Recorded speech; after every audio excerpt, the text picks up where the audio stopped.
Oh, mother. All right, we are recording now.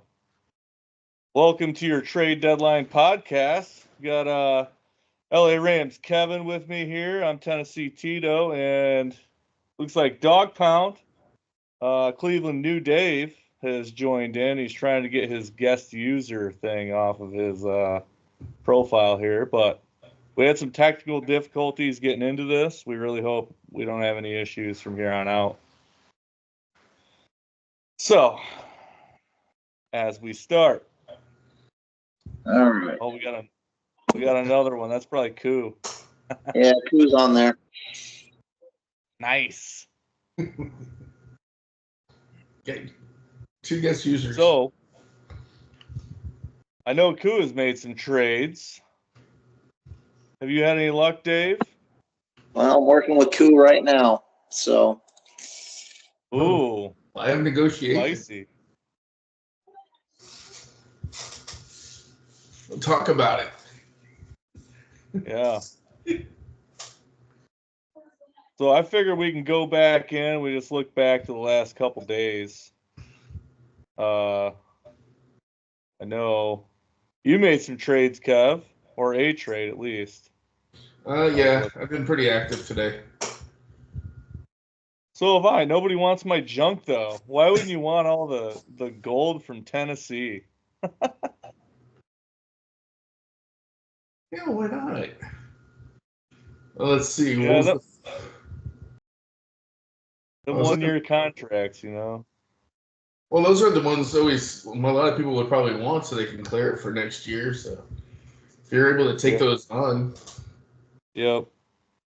and gain some draft picks to go along with it, though, it helps for a rebuild. Yeah, for sure. I mean, to be honest with you, last year trade deadline, I took my team over right before the trade deadline, and Yeah. I didn't really know what to expect, but I felt like I made out pretty good. You know, in hindsight, it was like the Chargers owner at the time. I mean, he took a $17 million Njoku from me on a 1-year deal and gave me Trayvon Walker in a fourth. I was like, honestly, I don't think I'll get anywhere near something like that this year. No. That felt really good to me. But if we start back, go back to the 20th, we have a Baltimore Buffalo Bills trade. Baltimore gave up DJ Turner. Buffalo gave up Mike McDonald. Yeah, I think someone needed a coach. Yeah. That's kind of whatever. What the hell is the date today, by the way? How far back am I? I'm only a couple days. Well, today's the 21st, so I mean, we've only really had a couple of deals. I mean, we could go back. I mean, the last big deal was back on November 6th, but that was Carolina and New York, and then also I think you and the Chargers made a decent deal there too. But Yeah. But leaving it to today, there hasn't been too much. There wasn't too much, except I feel bad for Indy, or I should say the Raiders, because the I should say, because you traded for Mooney and then Mooney got hurt. So that does suck, dude. Mooney's been balling. Yeah. So who would have thought getting out of Chicago? You know, that's what Kirk O'Chains does. I think Usually everybody it's two guys. You know? I don't know what's happening in Chicago. You would think they had all the pieces put together, and that offense looks like shit. Yeah, they looked better last week. I mean, that dumbass from Seattle, dude, he doesn't know what he's doing. But, you know, the guy they have now, he was the OC for Bryce Young and the whole high-powered offense in Carolina last year. I mean, you get that new coach effect where everything goes really good for at least a week. And then, you know, we'll see this week what happens. But, see if that actually happens. Yeah. So, yeah, November 20th again, Wednesday, which my trade. It I ended up getting Austin Booker out of Baltimore. He didn't want to give him up, but he wanted Taylor Rapp. He was trying to give me a bunch of junk, to be honest. He was trying to pull the mafia thing on me. And Austin Booker was a 7th-round pick. He's a rookie. It's not like I'm getting like something awesome, but the kid showed promise. It's really all I could ask for. He has 0 picks. Baltimore does. No, yeah. All he has. I mean, I don't know how Baltimore keeps doing it, but I think he just keeps loading up 3 or 4 players to get one, and I don't know, people are pushing the deal. So, what up, Kev? You good? how we doing? Can you hear us? I can hear you, man. Can you hear me? I can hear you. Cool. What's up, brother? What's up, JT? Happy 24, guys. Great idea for the show. Yeah, when you talk about Baltimore, his wallet's empty of picks. When he sends all these trades out, it reminds me of The Big Short when he's packaging all the bad B bonds, the C bonds, the D bonds, the CDOs, and the CDLs. So Ravens just keeps packaging the dog shit with the cat shit and just keeps rewrapping him and wrapping him. And all of a sudden, it's like a 95 rated bond. And he's like, calls you up and he's like, yo, man, I got this bond. It's a 95 rating. Let me get your 200. Let me get your 200-point DT. Let me get your 155-point corner. Let me get that up out of you. And you're like, oh, okay. You're supposed to be like, all right, okay. But yeah, I mean, it's hard when you don't have picks. It But works. at least he's aggressive and he tries. So It's crazy how much it works.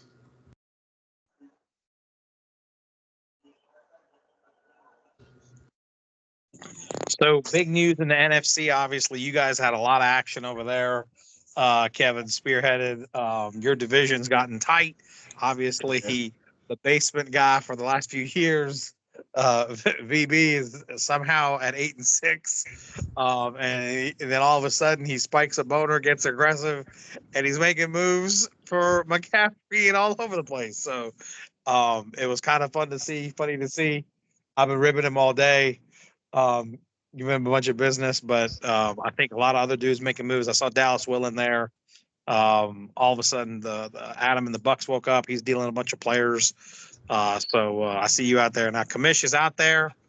I heard he's out there. I don't know. I heard he's like, I'm selling, but I keep hitting refresh on the transactions. I don't see nothing. So, or I call him Kamish, but Wayne. So yeah. Kamish better be doing something because he's playing me this week, and he straight up needs a pile to even field a team, dude. His entire team is on freaking bye, dude. okay. Well, here's I'll throw a little bit. I'll go back a little bit with him because with Kamish, I've been dealing with him for the past 3 weeks trying to get a deal done. When I had Geno, and because I knew he was coming up with no quarterback on bye week with Burrow, so I was like, while I still had Geno, I was trying to package him with his big contract and Keenan Allen's huge piece of crap contract to try and gain some either Devontae Adams or Kupp or even Kelsey in a package deal. But the transactions and the offers just continued to just sit there. And I'm like, and then his team got hot. He's winning a game. And then it's like Burrow and Chase go crazy. I'm like, okay, he's not selling anymore. He's not. There's no way he's gonna look at like, oh my god, I could actually probably take the division right now. The way my team's playing, everybody's healthy. And so when he showed up today and said he's back active, I'm like, okay, we'll see. And I do see he did make a deal with Arizona recently. Oh, he made a deal with Arizona. Yeah, just about 10 minutes ago it came through. Oh, let me go look. I didn't see. Let me. I've been trying to work. My bad. I see Dog Pound Dave on the chat. He and I have been texting back and forth trying to work with him. Also, I know he's on the call. Let me update the screen. I guess I'll break it here. Arizona gave up Highsmith, Cooper DeJean, Mika Fitzpatrick, a 2025 third, and a 2025 seventh, and got Jordan Mason, Derek Brown, Jamin Davis, and Micah McFadden, and Richie Grant. So it looks like Richie Grant and Jamin Davis are just like fodder. Yeah. It's for Micah McFadden, and you have Mason as backup for his acquiring of CMC. So. And Derek Brown, I think you're buying a future recovery on Derek Brown, right? Did Derek Brown You're hoping have he a good comes year back. last year? And he didn't have to give up much. He was like Jeez. leader. Say it again. He didn't have to give up much to do. Like, So that's your analysis. Yeah, I think. Yeah, I see you. Like I said, Derek Brown, I think, was a league leader last year. So you're banking on him come off injury. A third rounder from Carolina, okay, but Carolina's on the power ranking, so he must be a really good team. That's a low 3. Minka is Minka. He splashes here and there, but I mean, he's good. He'll be at the top there, whatever. It's Highsmith, and I think your initial reaction to this trade then sums that up. I mean, Highsmith, I think, runs hot cold. There's some years I think he was high. He was 270, 280, but then he gets dinged. I think he's dinged right now. He's out for 2-3 weeks right now, currently. So the fact that your reaction was that tells me I think it's okay to deal a Highsmith for a Brown. You're kind of weighing which one will be, what it'll be. That's an easy diversified. Like you said, he needed, I think, doesn't he only, I'm clicking now, he only owns 2 linebackers, I think, Arizona. He literally only has 2 linebackers on the whole roster out of 50 dudes. So he needs a little McFadden. I mean, he's all right. I'm clicking on him now. I see what he is. I mean, he's a teenager guy. He's going to get you teens every week, 12, 13, 11, 12, 13, 11. It's a body, but I'm guessing if you don't have but 2 linebackers, that means you're starting a corner or a safety probably out of your 11 players on defense. So this is probably more consistent than a corner or safety, I guess. So, yeah. I would say at first look, I mean, my initial reaction was that Arizona gave up a lot, but you make some good points, Koo. I mean, I have Highsmith in another league, and he just cannot be counted on. The dude will go off for 30, then he'll go 0, then he'll get hurt. Have a subpar game, and then you got DeJean. He's promising, but he's a corner. They're a dime a dozen, and then Fitzpatrick. I mean, you would think he'd have better numbers than this. Really, I got dudes for a lot less that make just as much as that. Okay. In years past, Fitzpatrick did have the numbers. I think they've changed the safety spot that he's been playing. He's playing more covered than he is in the box, and since they changed that, he has not been hitting his 20s or 25s. He's more of a team guy now. Yeah, is it one of those, Kevin, where some of the players we like in fantasy, when their reality team changes their role, it's real great for being a fan on Sundays because they're stopping third downs, they're creating punts. That does nothing for our XFL box score. Exactly. So, yeah. My favorite guy like that a couple of years ago, wasn't it the slot corner that the guy that broad jumped like 12 feet out of UConn, the corner, right? Was it Byron Jones or something like that, right? I think so. The Cowboys drafted him. Yeah, sounds all right. Yeah. And we all took him in leagues. He was great at batting passes on third downs or just being in the way on a third down. But he only cracked like 65 points in the league, like XFF. You're like, what are we doing here? So, yeah. So that was big. What else do you guys see on the trade stuff? Well, I mean, I guess I broke the news. I broke the cherry today for the trade deadline when I went and acquired Rosenblum and Sennard. Need a little bit of linebacker, for the playoff push, and that was apparently a coveted deal. I heard, obviously, I think Arizona was in there with it, and Arizona was told by another team they were in it, and you came out to be the winner. So I think 2 or 3 teams were chasing the Rosenblum deal in the NFC, and that was big that you got it. It took a second. I guess it took a 2026 second just to get that deal done. So I don't think anybody else was probably willing to do it. I was like, you know what? Linebackers, especially the way Rosenblum's been playing, he's the 15 to 20 dude, and then I actually just moved Stannard a little bit later to Tampa to get a couple more another linebacker in Tavai in New England, who's having Okay, a better. Yeah, a lot of I think Baker got moved too. Was that you? I saw Baker got moved over on y'all's conference, and Tranquil got moved, I think, also. There's a lot of linebackers that have been moved around. Philly gave up on his linebacking core. He got rid of Brooks to Dallas, gave it up to Dallas, and he gave Baker over to the Packers. What did you think about the Brooks deal? I was asking a fellow AFC owner about that pricing. What'd you think about that? I think it was a 3-4 and a future 2 or something like that.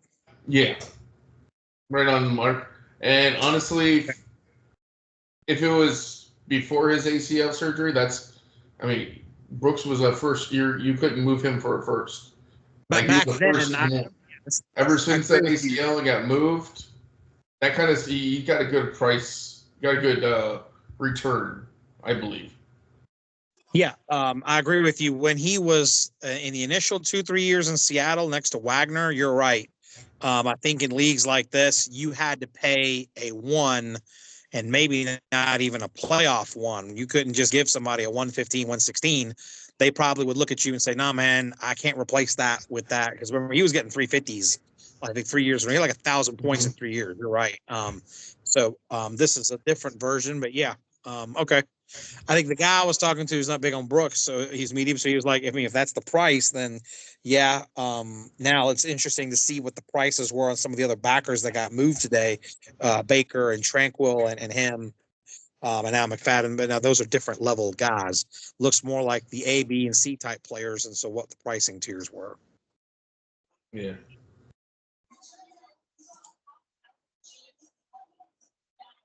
Well, I do have to ask. Since you're here, I got to ask you this question: what was with the deal with Kansas City and giving up? I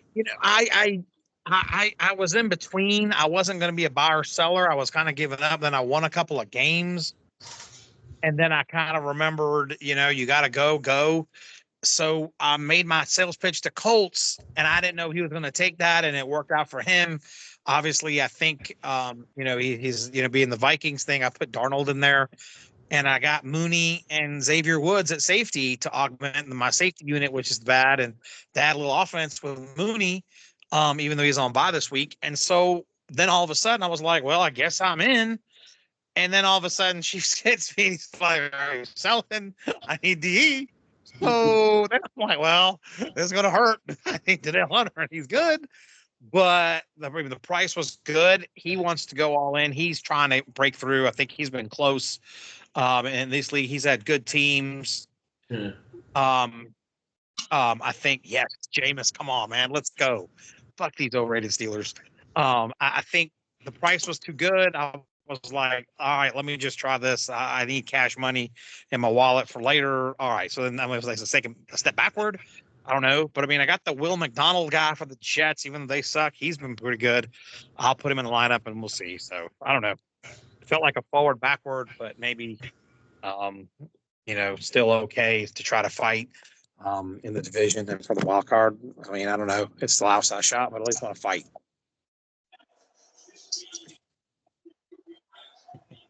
Okay.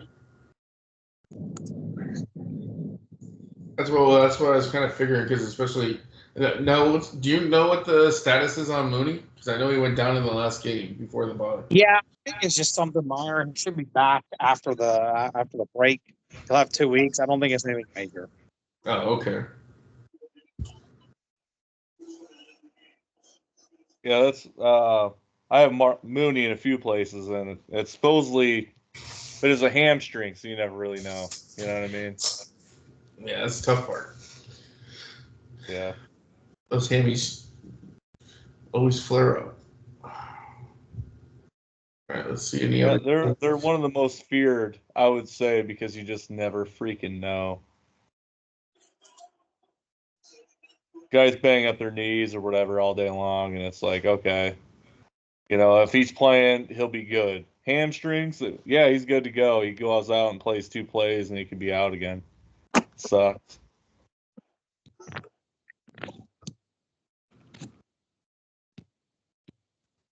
see here. Yeah, you broke the cherry this morning. And then, see, right before noon, we had an Atlanta-Arizona trade. We had Atlanta given up McCaffrey and Collins for Ridley, Jermaine Johnson, a 1, a 2, and a 2026 3. How do you guys feel about that trade?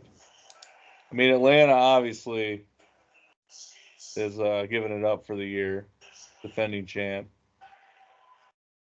But I mean, I was surprised Atlanta moved it for that little. But then again, when you have an injured McCaffrey, I guess that's kind of the way you go, and then you have to basically tag him next year to keep him.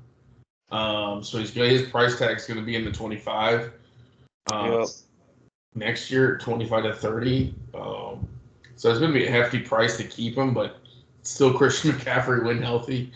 He's a game changer, especially in San Francisco with that offense. So if I should say, with what I was getting quoted for other running backs and what people were throwing out, wanting from me for some of those game changers, I think Atlanta could have got more, but I'm happy he got Arizona was able to make that move before I did, because I had an offer out the Falcons as well, but it wasn't as well. It was all 2026 picks. It wasn't anything in 2025. So, JT, when you're analyzing that, I like that. Is it so? On the one hand, the pricing, I hear you guys. That seems to be it. I think the two factors right off the bat were, we're here in the AFC, so we already had the story of earlier this year, Candyland, where we had a $39 trillion CFC traded for the 1.5. So when the CFC trade cost, the first thing obviously I'm clicking is how much does it cost? And I'm like 14 million, but again, I don't know. I couldn't find the chart for you guys.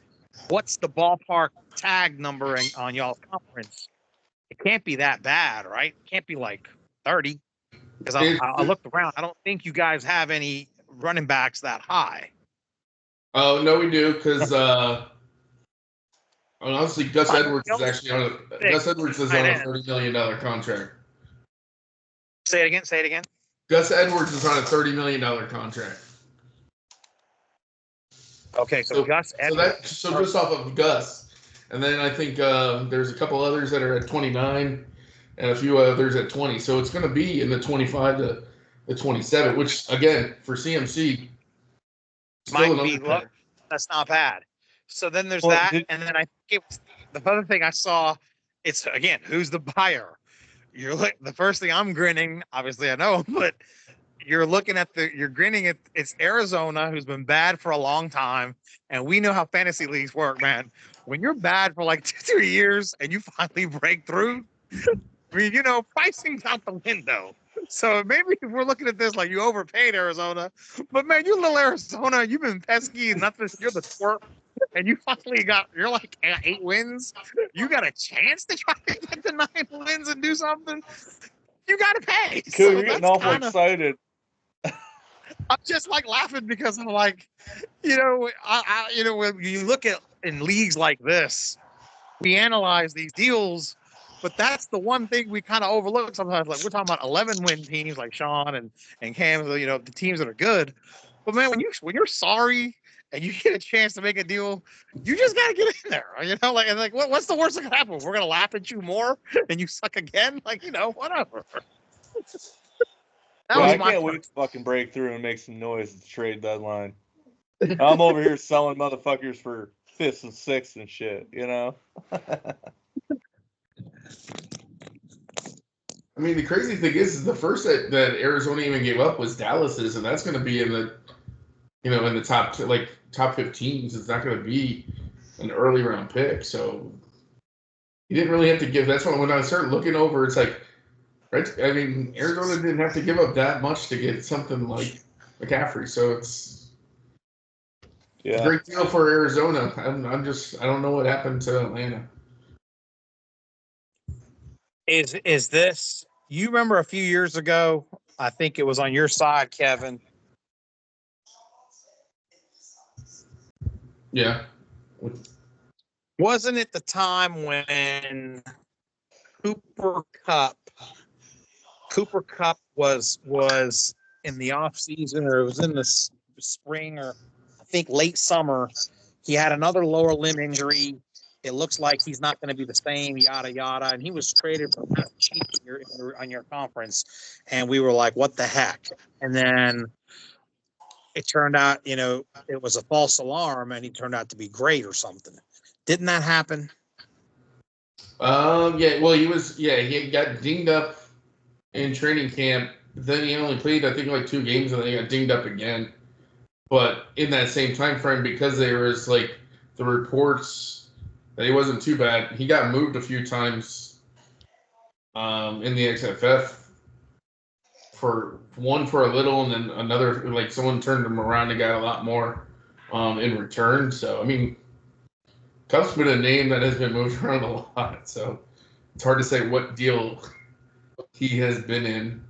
If I remember something, and I remember it was a huge discussion on one of the shows, maybe with you and the commish show, and we analyzed it. And I remember the topic. It started the topic of in fantasy, when do you get out too soon? When do you have to get out too soon? And talk about this sometimes in the draft time that these leagues are like that, man. You sometimes can't marry like a lot of these dudes, maybe like 3 or 4 dudes in fantasy. We think sometimes it's like 40. No, you can date 40. You got to marry like 3. Even some of these big guys, the Aaron Donalds of the world, you get out early, because once it falls, you're not going to get your first or second round pick that they're worth when they're in their heyday dominating their position. So, I mean, I don't know if that's what it is.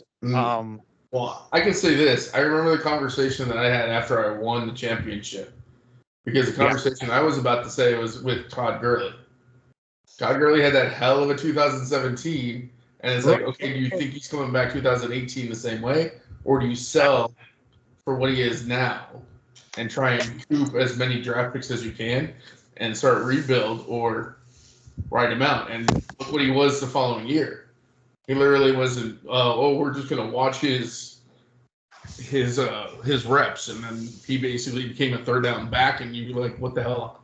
How the hell did he just turn into that? Like, so what could have been? I could have sold a masterpiece. I literally couldn't sell him for shit. So, and then you're basically stuck. I think he was like an $8 or $9 million contract at the time. So it was like, was what it was. I mean, that's not bad nowadays compared to what the contracts are in the league. So there you go. Shout out to Dave, Cleveland Dave. We have an AFC North and an AFC West deal that just went down. Oh yeah. Kevin, y'all can check that. So you're asking me about the Donnell Hunter trade, so I lose the DE. But wait, we got a DE.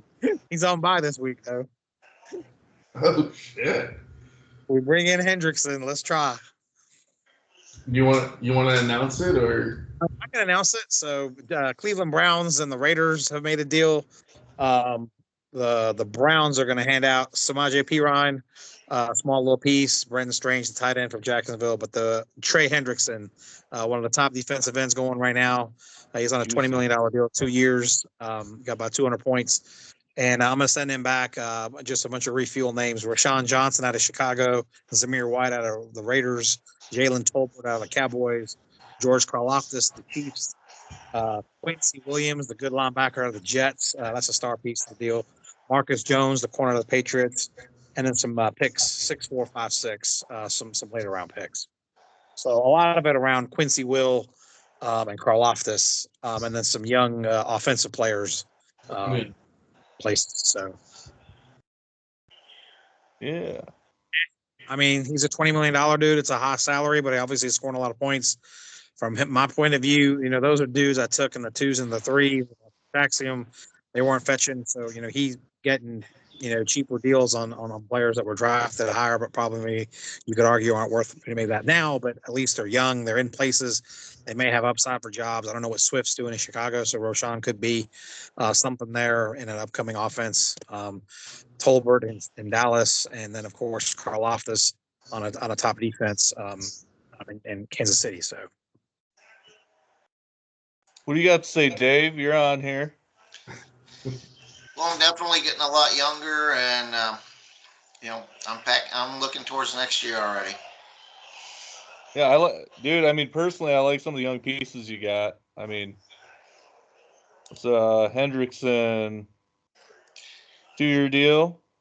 Yeah, I mean, I Yeah, like it, dude. I'm getting Quincy Williams, and my linebacker core is already pretty strong. Hendrickson's going to be that's going to be a tough 200 points to replace this year, but Quincy Williams going forward gives me a good solid 4 or 5 linebackers unless I can move one of them tonight. Karlaftis, young cheaper player, been in the league for 2 years. Hopefully, next 3 or 4 years he can live up to the potential that he's got. And I got a couple backup running backs that are in their second and third year. So Karlaftis was drafted to be a dude, and then I mean, I don't know about White, he could be a plotter, but Roshan, he's got talent. I mean, he just needs the right opportunity. I like that trade. I like it for both of you guys. I mean, Q, you're trying to fight back into that bona fide playoff race here.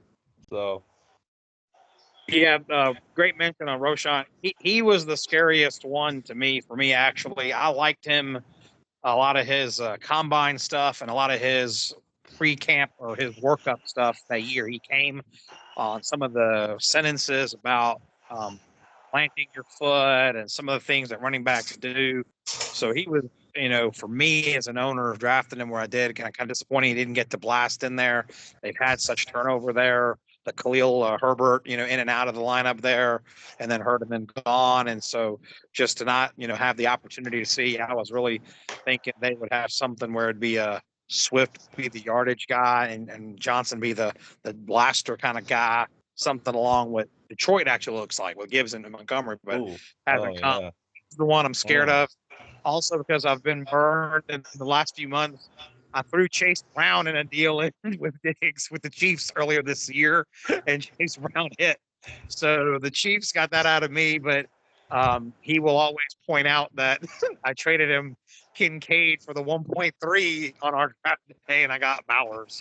So we're kind of even there. So, but I'd still have the thing of, Dallas Will always says on draft days when we talk about receivers and linebackers and DEs in these leagues, he reminds us 33% of the points come from running backs. You got to have running backs in these leagues.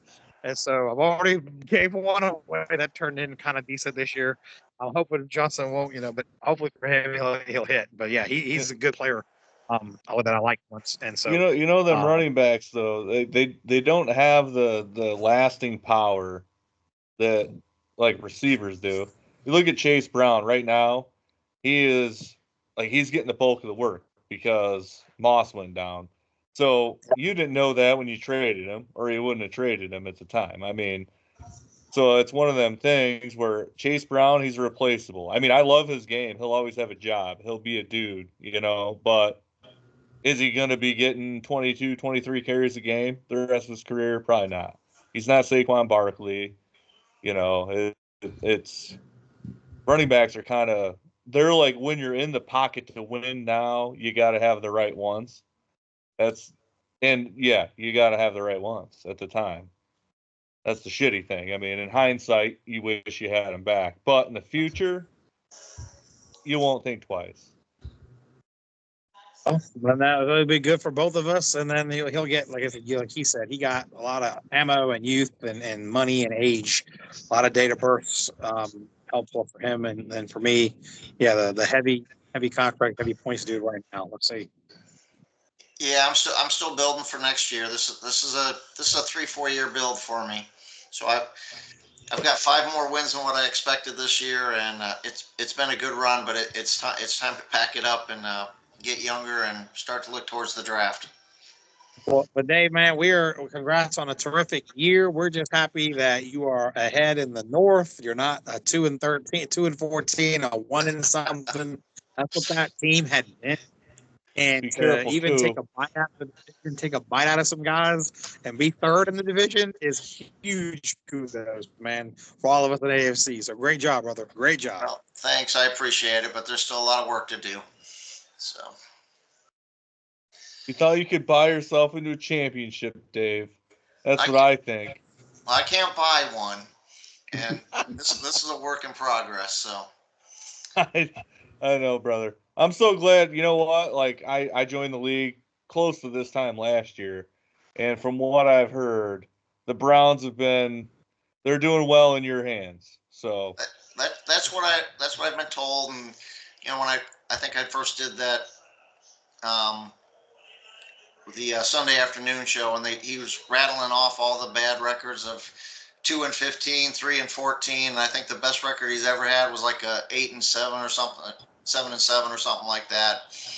And when I took over the team, I didn't realize that the AFC North was as stacked as what it was. I looked at the team and I said, yeah, this is a crappy team. And then I realized that the Mafia resides in the AFC North, and it's like, holy crap.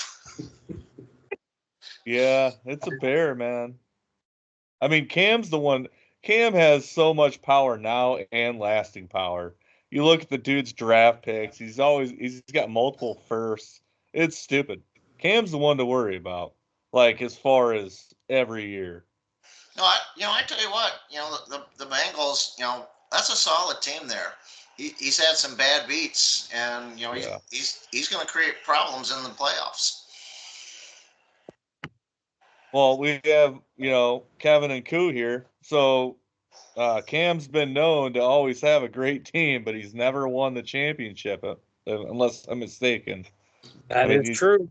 That is true. He lost to me in 2017. Oh, Super Bowl against Kevin, and I think I've knocked him out of the wild card twice. So the only thing with Cam, and this is I love he can build a team, he can build a roster, but he will not make the move necessary to get that game breaker player. He is happy with the 20, 30 doing a built roster that he could change in, and if injuries, he can slide another person in there. He won't go and sell off 2 or 3 of those guys to someone who's rebuilding like you or in Cleveland or anybody that's even trying to rebuild an AFC that has that powerhouse that's putting up the 20 to 30 that he know that could game change him to take over probably on a good playoff run, who's really on that hot streak. Like even tonight, like doing on the trade deadline, he's right there. He's on that cusp, and he's probably just happy with what he has. He's not looking to say, ooh, do I think I can go and talk to New England or Miami or Buffalo or even Pittsburgh, see what else they like, if they have that game-changing piece that I could easily just throw, because he's got draft picks. He loves the draft picks. He's like, not even draft picks. He's like 5 deep people he doesn't need at every position. He has starting lineups. Generally, his team, looking at it, he has 2 starting lineups. Yeah, the second lineup, the second stringers, could probably win games on a weekly basis.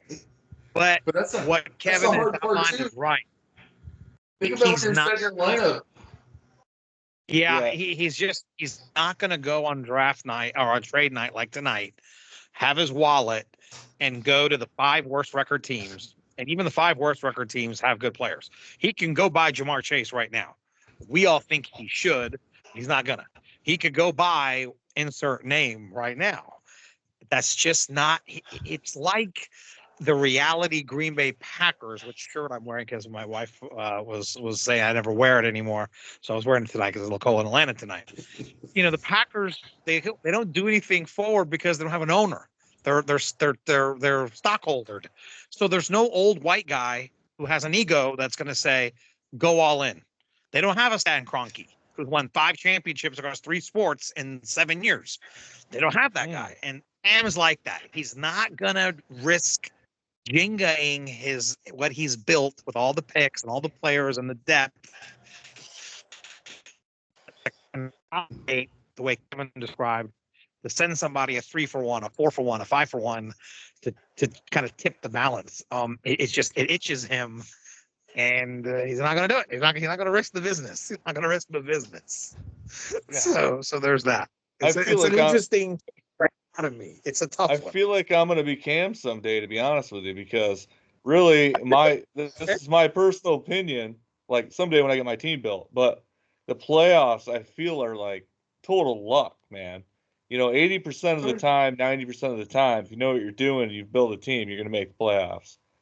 When you get to the playoffs, you could sit there and get bad beated all the hell, and if you're just sending all the work you did, all the draft picks and all the just all the work you've done to scout these players, you just send them off to like buy Jamar Chase and the dude duds out. I literally was in a championship 2-3 years ago.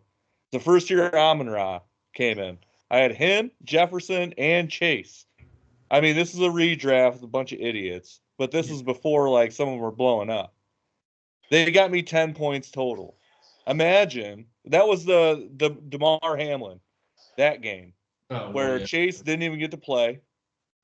Right. I think Amon-Ra had like 10 points and Jefferson got hurt like right away or some shit. Yeah. I mean, it's like, how do you lose with that? I mean, so you could go all out, give away your farm team, and then not win it. And then now it's like, oh, I got to rebuild this whole bitch again for 5 years. I mean, he's so deep that I really feel like he could easily do it. Like, he's built it up so far. I feel like he has 3 lineups, to be honest, at some positions. But the phrase and the way you said it, that is actually, if he were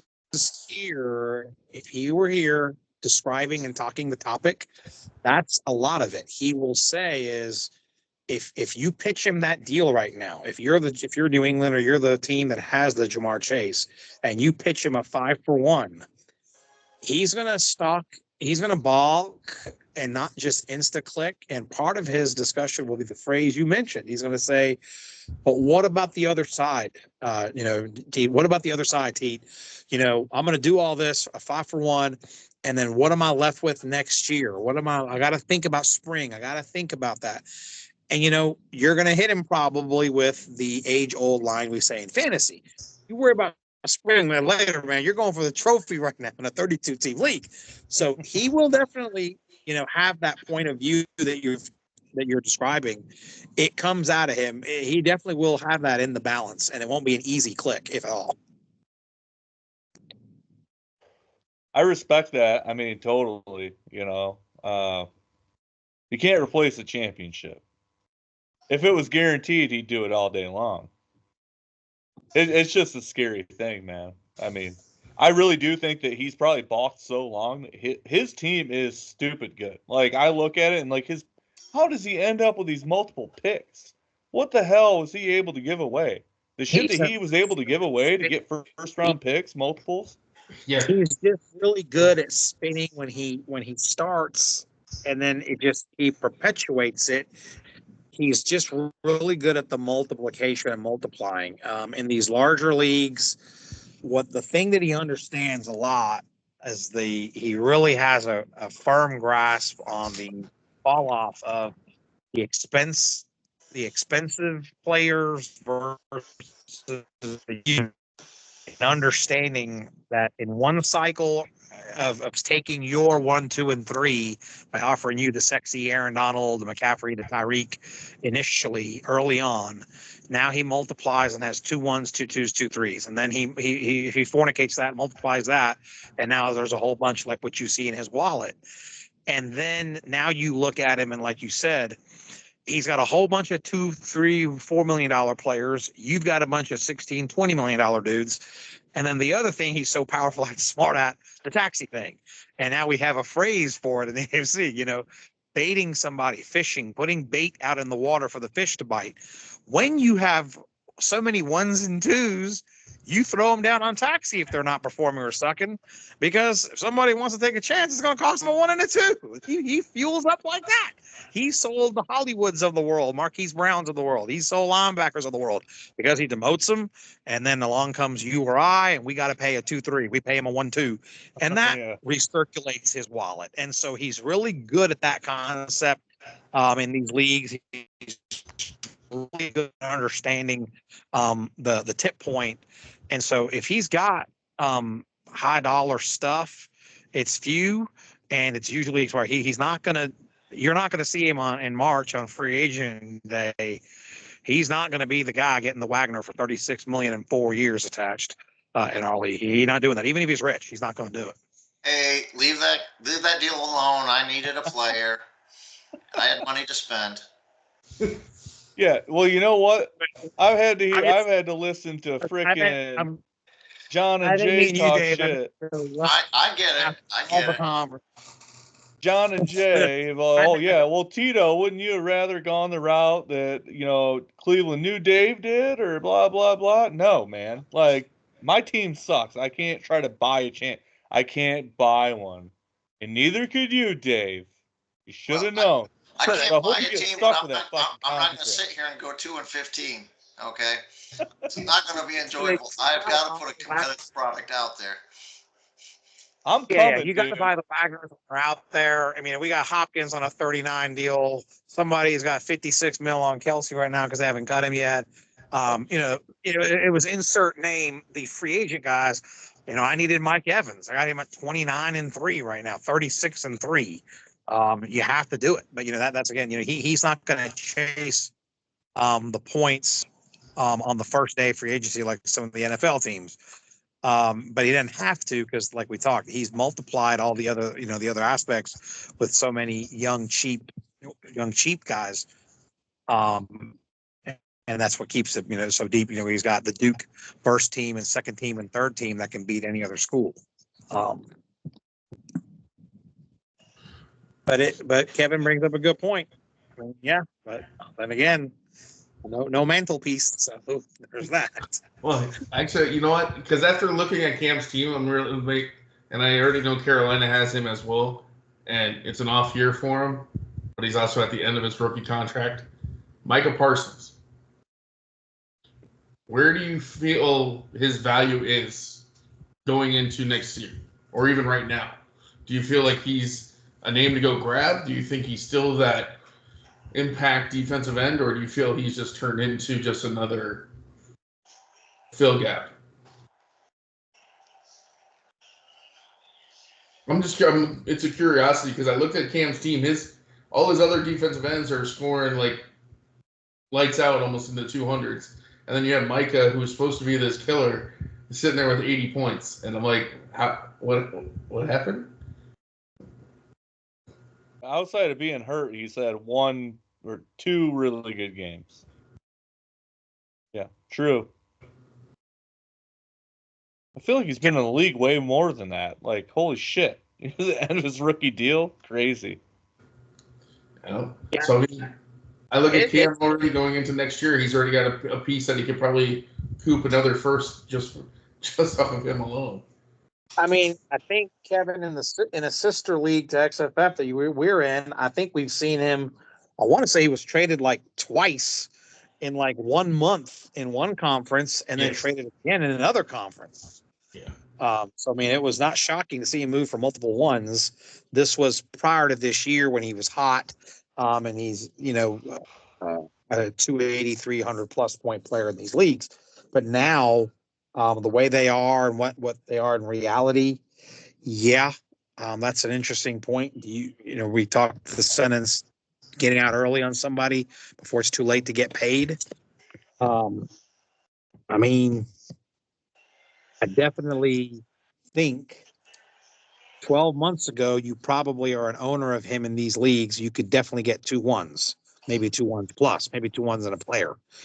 Now, 12 months later, today, I don't think you can cajole the buyer on potential to force me to pay you 2 1s. I think maybe I'm paying a 1-2 or 1-3, but I don't think you're getting 2 1s. So that definitely has adjusted his stock price for sure. Yeah.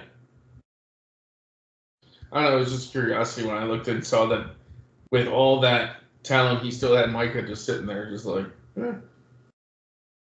Surprised he hasn't put him like on a taxi squad and just said, hey, see if I can get a 1 or 2 for him now. But I honestly feel like the offseason, because the good thing about it, he's going to re-sign at he's going to re-sign at a very low contract instead of him holding out and having to cost like almost like 10 to 15. He's literally going to be like a $6-7 million guy, and you're like, well, that's not too bad to have. What if he actually comes back and does the impact and hits those 300 points like he has in the past? But Hey, Teeto, you need to make me an offer for Jamison Williams so you can have your homeboy. That's in the other league, brother. No, I have him here too, but Oh, I have him okay. in the dog pound. Oh, nah. He's not consistent enough for me, bud.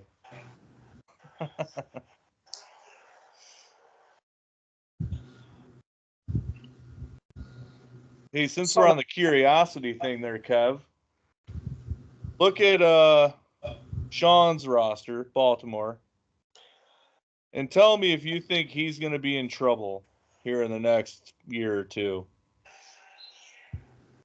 He's got some talent now. He's got some older running backs, but he has no draft picks.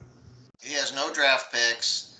You know, Josh Allen, Eckler, both at $23, $28 million.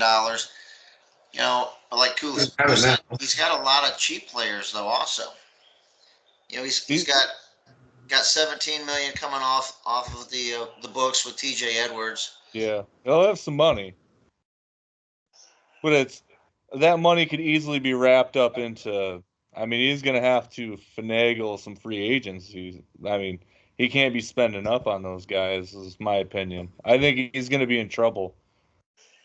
I think it might finally catch up to him, how he throws his picks around, and that's my opinion. I was looking at it today because he shot me some offers. You know, we got a deal done, I think, yesterday for that Booker, the D end or whatever he wanted a safety, who I picked up on free agents or waivers last week. Yeah, who gives a shit? I'll take a rookie D end. I was looking at his team, and I'm like, man, I don't really know. I'm not going to get some of these guys that I want because he needs them now. I'm like, really looking? Like, man, he might kind of be in trouble coming up here in the next couple of years. I think that's what everybody starts thinking about it, but I've never seen him. I think he's only had maybe 1 or 2 years where he's not been at the top of that north, and it could be when he does decide to do that quick little rebuild. But yeah, he always finds a way. He's kind of in the same way as I am, where we're never stopped looking for that deal that's either going to help us now or going to help us for that, like, or even in the off season. Like, we don't take a day where we're not looking to improve the team a little bit. And I don't think Sean will ever take a day off and not try to improve that team for the off season or even right now. I think also probably the final hour right now, he's probably trying to make another move to see if he can win a 4th title. Oh, I know he's a dog. I'm not slighting that. Dude's got 3 championships. I just, whatever what he does, I'm going to be really watching. I'm going to really watch how he gets this done.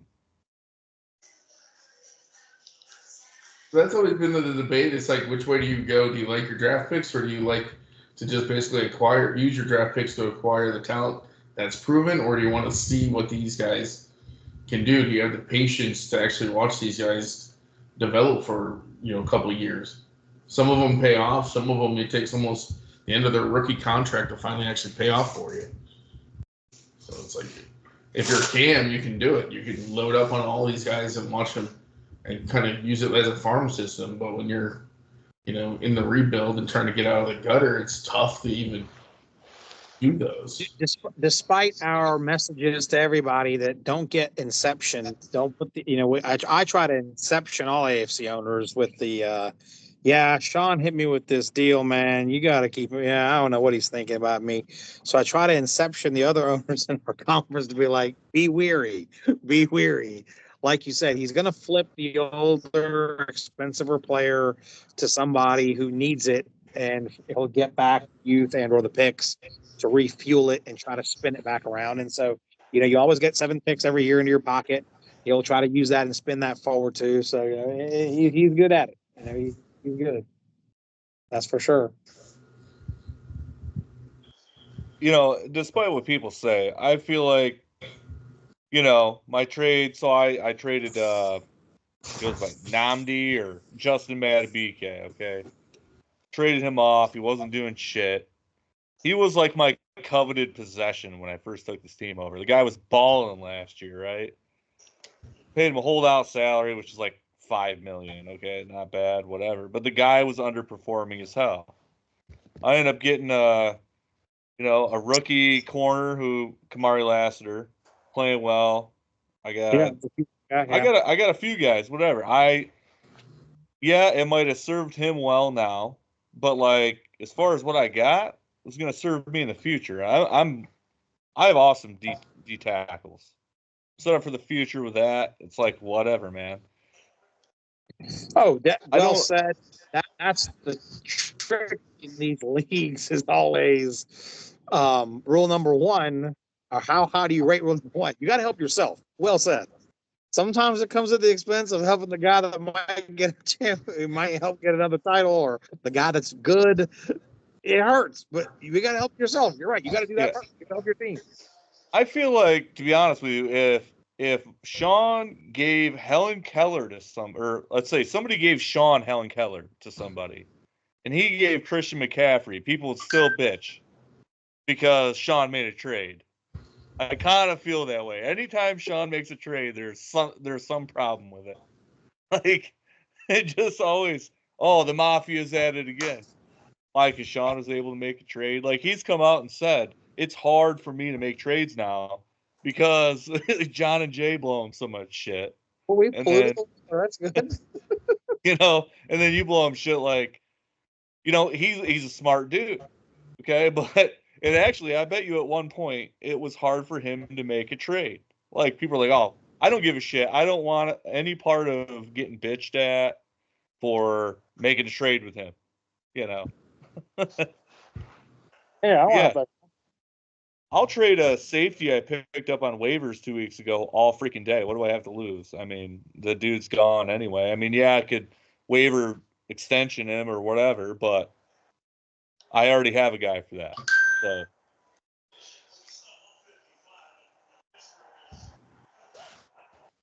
Like example, analyzing that NFC trade we're talking about with McCaffrey in Arizona, and now Kevin saying, he was in on the sweepstakes too. So then it's like, all right, the Saints are over there. They've been to a couple of NFC championship games. They're in the division. They're a powerhouse. That's your formidable competition to go where you want to go. But like, he's got like some really good ones. He's got like the Giants one in his basket. That's like the one that's going to be the 1-1 or the 1-2. Nick so does? There's that dilemma again. Like, do you send McCaffrey to the guy who's your nemesis and might cockblock you for the trophy, but on the day he beats you in the playoffs, you're like, that's fine. My consolation is at least I wrestled that 1.1 out of him. I wrestled the 1.2 out of him. Okay. That's the old fantasy dilemma, right? Like, you gotta love this game, baby. Yeah. You gotta love it. I honestly thought Nick would do it too. That day. Honestly thought Nick was going to do that because since he was looking for a running back, I thought he was going to wave that New York pick out there and say, "Hey, whoever's selling a good one, I'll take it." Because he came at me early this morning because I didn't know if I was going to be on the fence, if I was going to sell or if I was going to buy, and I was waiting for Detroit to respond on that deal to see if I was actually gaining linebackers. So then I'd be in the buying sense because he was trying to get Mixon off of me. Okay. So I was like, the initial deal was he was trying to go with Debo and a second, and I was like, I like Debo, but not from the way Mixon's playing, not the way the contract for Mixon. I like that too much. And a second is not enough to get Mixon right now. It was when I went back and I looked at what Saints had and I saw that Giants pick, I'm like, yeah, that's going to be my asking price if I ever even think about selling this thing right now. Because you have to get away from a powerhouse and hope that you can actually turn it into something. Or then you also try and see if you can utilize that as leverage to then build your team even better. So, yeah. But I think Nick wants to hang on to that one because I think it's going to possibly be a 1-1. Correct. All right, what else? Trying to hit refresh. Anything coming through the wire? Nope, Yeah, I just hit refresh on it. Hey, Dave. Yep. Hey, you're screen sharing your entire screen on my thing at least. Do what? You're screen sharing your screen. Are you the one looking over the dog pound roster fucking 700 times? Jesus, Murphy. I've seen enough of your fucking team, okay? I thought that was you. No. That you was thought him. it was me? I thought it was, because you had brought up the Ravens roster and everything when we were talking about it. So I was like, oh, okay, so he brought it the fuck here. He's doing it. Yeah. Oh, I love you, Dave, but dude, I don't want to look at your team. You want to see your team? Yeah, I'm gonna no. I can roster bait to my team. I actually love my team. That's what people don't get, dude. Like, I took over a shithole, and I love the pieces I've built. I am like, I would say, 5 offensive pieces away. No, not that big of a deal, right? If I get some of these guys in my taxi squad to start doing something, Jermaine Burton, stop being a fucking idiot. See, JJ McCarthy, he's going to come through. He's going to be good. He's under KOC. Jalen Wright, Isaac Garendo, both those guys in that Shanahan scheme, they could just ball out one of these times. Roman Wilson is a dog. I didn't have a first-round pick last year. I rolled with what I had. I had a shitload of picks. I've gotten some young guys that showed promise. I actually love my team. Next year I'm going to compete. Like, not compete for a championship, but I will be better than 2 wins. I'm probably going to end up with 3 wins, and I beat Indy, so I'm not even going to freaking be in the bottom 4 championship for first pick, and I own my pick, which sucks ass. Like, Washington has to field a full team this week, or I'm going to fucking smoke him. And then that puts me 3 and whatever with Indy. Indy, I'm going to jump him, and I'm not going to be in the bottom 4. That's going to suck. I'm going to win one more game. If I win, it'll be this week. But I love where I'm going. You guys just wait. That's how you have to plan it. That's how you have to have a plan. You have to map. You have to be aware of. You got to start like right now. It's November, December. You're building. You're going through the rosters and everybody in your conference. You're checking out all the 1-year players. What is the potential list? You got a list of who potentially could be out there. You're checking the rosters. You're adding up. If you're really in there. You're doing the math on everybody's cash. What's their cash going to be next year? You're doing the 20% raises. You're doing whatever you think and have a ballpark of what the landscape's going to look like.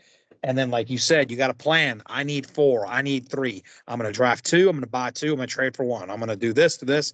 And that's how you have to attack this. That's terrific. That's how you got to view it. I need linebackers too, which I figure I've got. Well, I got the Peyton Wilson, which he was balling after I taxi sniped him from the Jags.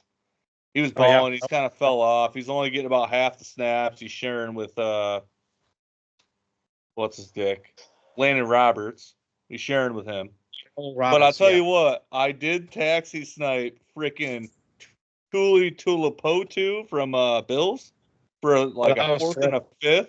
That dude has fucking balled out for like 4 weeks now. All the sacks. Yeah. Oh, dude, he's got a sack in 4 games straight. He's like 20, 30 points a week. Hopefully he keeps it up when I hit my window. I mean, right now it doesn't do me any good. But I guess what I'm saying is I want to be in that bottom 4 because I feel like even selling some pieces, I got this team running at like 240 to 265 and I have zero offense. I mean, I got good safeties, good corners. The linebackers I put in are good. My tackles are money. Punter, kicker, whatever. I need some offensive pieces, and I'm gonna make some noise. I got 2 first-round picks, probably 2 or 3 seconds. I got a blueprint, man. That's good. It's good to have a blueprint. I know I tried going with a blueprint, and it changed every second, every move I made. I changed a little bit more of that blueprint. But Psyching yourself out there, Kev. I know. I always do. Since we're talking, this is the first time that I've ever been on a call with Kevin.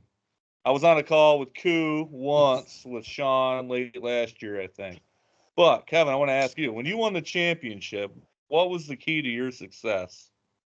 What lined up to where you won that? Well, let's see. I mean, if you Early talk about season, right? That's one. If you talk about luck, it was, and this is where it was my second year in. So I joined in 2016. So I barely was building the roster. So I didn't even think I was even going to make this run. But J.J. Watt was key to what I was hoping for, but he got hurt. And he was a $30 million hit. So when he went on IR, now I had $30 million to go and play. And I was lucky enough that a lot of people that were out were selling off their 1 year heavy hitters. So like when you had your what was the safety in Miami? Rashad Jones. Rashawn Jones. I was able to buy him for like a third, and he was a 20-point getter like every week. Then I had Todd Gurley under contract, and I ran with Russell Wilson.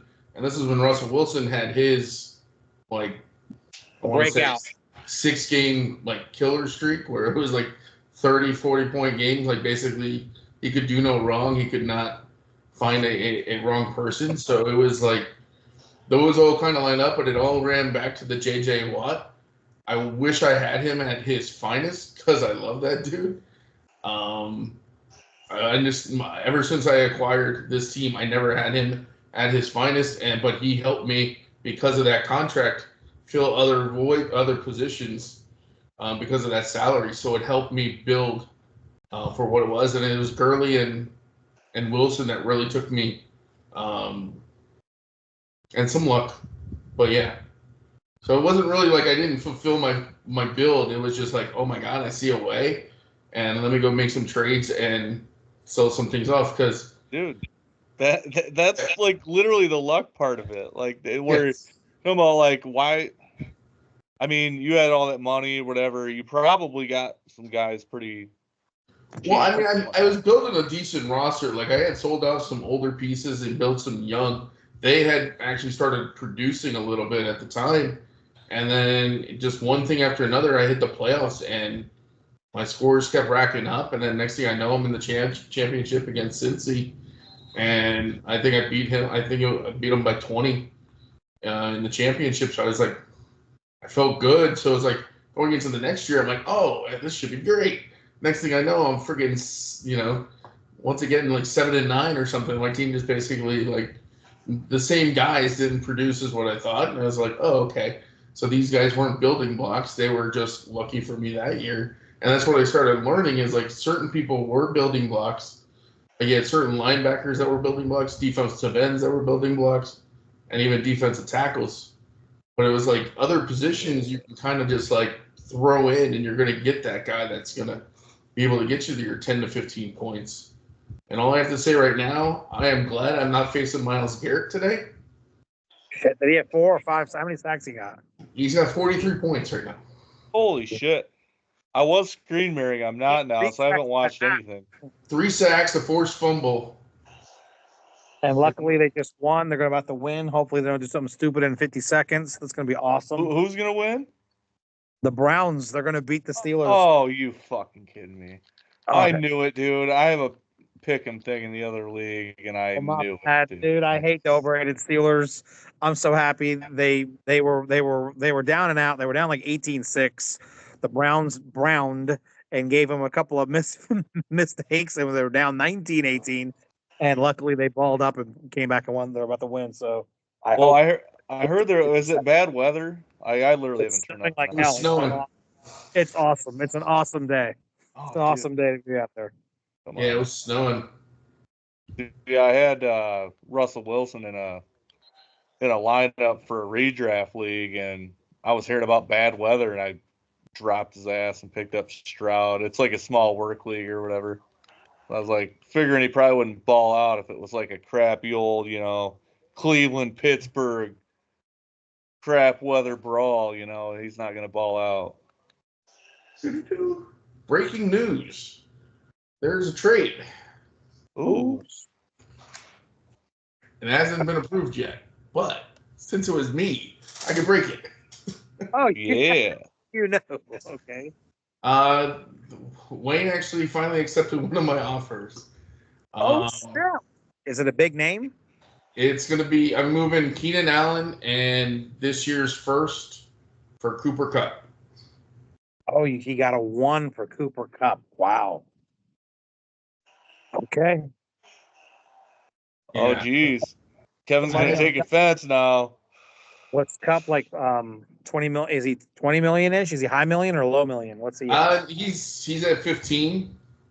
How But many he's on his years? final year. Okay, so you got a tag to keep. Yeah, I'll be able to tag and keep him for a little bit longer. But I mean, I already had Keenan Allen at 23, so I would already know Cooper's Cup's number is going to be basically right around the same come next year, and I'll be able to extend him through the franchise tag. Or I think I might be able to extend him on a contract. No, actually, I had to do that before the year. So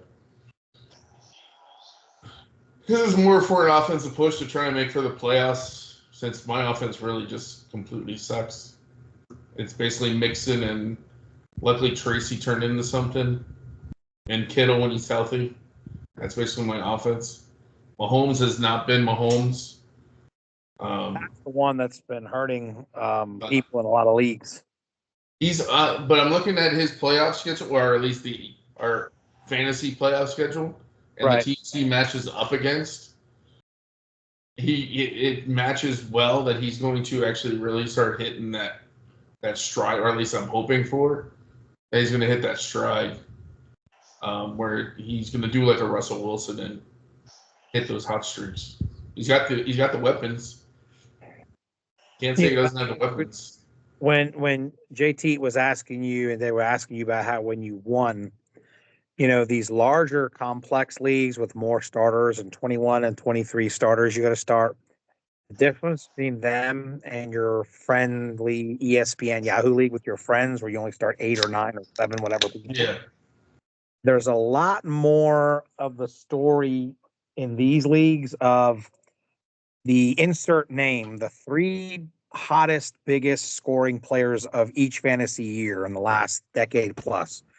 There's more stories of, I can't believe I was the blank owner and I didn't win my league, as opposed to in your friendly ESPN Yahoo league, if you've got D'Angelo Williams 2007, LaShawn McCoy 2009, you've got Jamal Charles 2011, you've got Cam Newton 2010 2011, you've got Mahomes 2018, you've got Todd Gurley 2019 2017, whatever insert word I'm using. Yeah, you probably more 75+% you won your league. But in these larger complex leagues, it does take one of those, but not just one of those. It's what you said. You got to navigate. You got to have some other little dudes, some peskies come through, and something. That's the fun part about these larger complex. some nasty leagues. boys, as you call them. You got to have some Yeah. nasty boys. I mean, I just went back and I could tell you who I had on my roster in 2017. And if you really want to see, you want to know Russell Wilson's number in 2017, what his points were? 493. So it's got to be top 5. Like, he was almost a 500 guy. So it was like, and then Gurley was right there at 400 as well. So having those two, it's like, and then I also had Gronkowski. I had Kittle before Kittle became anything because he was still a rookie. I had Golden Tate at the time and Tyler Lockett. Both in their primes. I had Brockers, who was still doing something. I had Jarrell Casey, who was a 200-pointer. Cameron Jordan, who was 300. 3 years in this league. I owned him in those days. So it's like Telvin Smith when he was sitting, and that's a name that went. There was a trade right before he retired. Oh, I'm years later. Smith was the year we were in Vegas. Yeah. And we're watching the Golden State Warriors basketball game in the hotel room at the Aria, in my room at the Command Center suite, and we're about to have the draft. And the two biggest fantasy stories that night breaking were the audio of the Tyreek Hill thing, and now he might get suspended. And what the hell? And now Mecole Hardman shoots up draft boards, and Telvin Smith just abruptly retiring, and he's a 350-point mad motherfucker from hell. And it was like, what? Yeah. Well, he had just got I forget, he just got traded in ours for a big deal too. I think so. I think it was in the AFC he got dealt, and it was then that news came around. You're like, oh, come on, that's just wrong.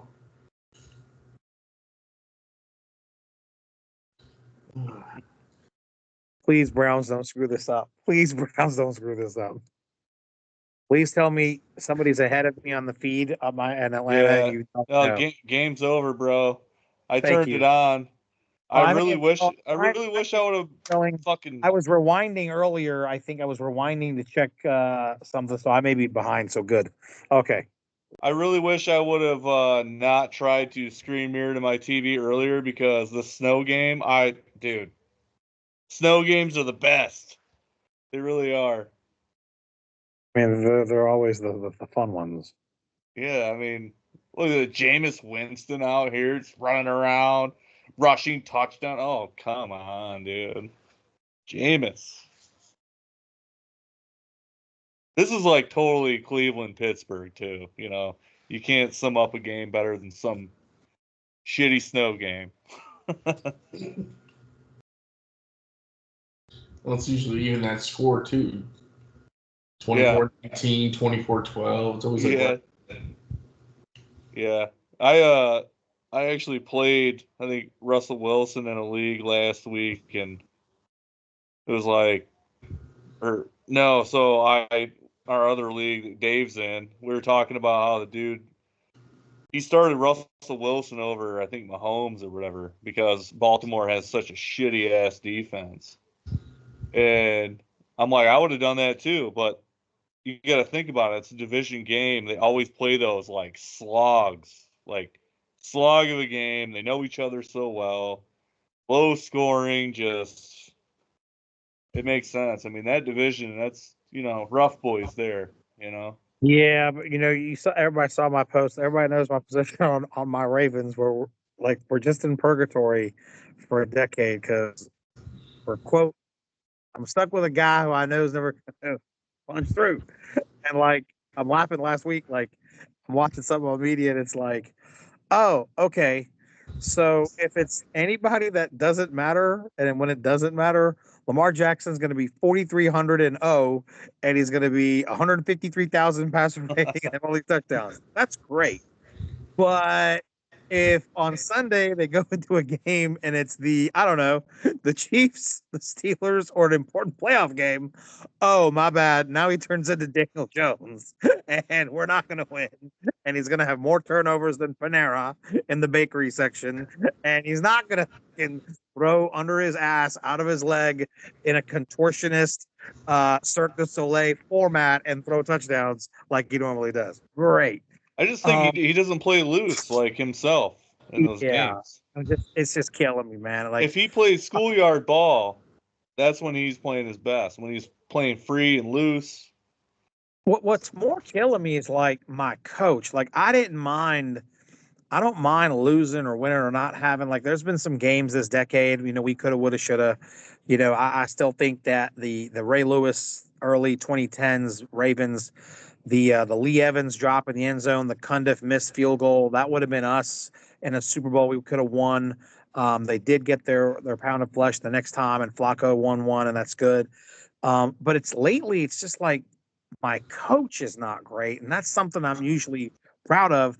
they're not smart right now. Like they're just doing dumb stuff, and it's special teams, it's defense, and that, like, as a fan, as a nerdy X's and O's fan of the Ravens, hurts me. It's like I can't even brag about that when I'm talking to other X's and O's nerdy people because I don't have ground to stand on. They're doing bad dumb stuff, and my coach is not looking bright. And I'm usually used to him being bright, and so this is just killing me. Yeah, They're terrible in some phases right now. that does suck because it's like you're not going to get rid of John Harbaugh, right? No, So you right. need John Harbaugh to be at his best. You need him hurts to, right. But it's this purgatory of you're going to act like that. You're not going to break through these dudes. And now it helps you with this global perspective of these sports eras, whether it's football or basketball.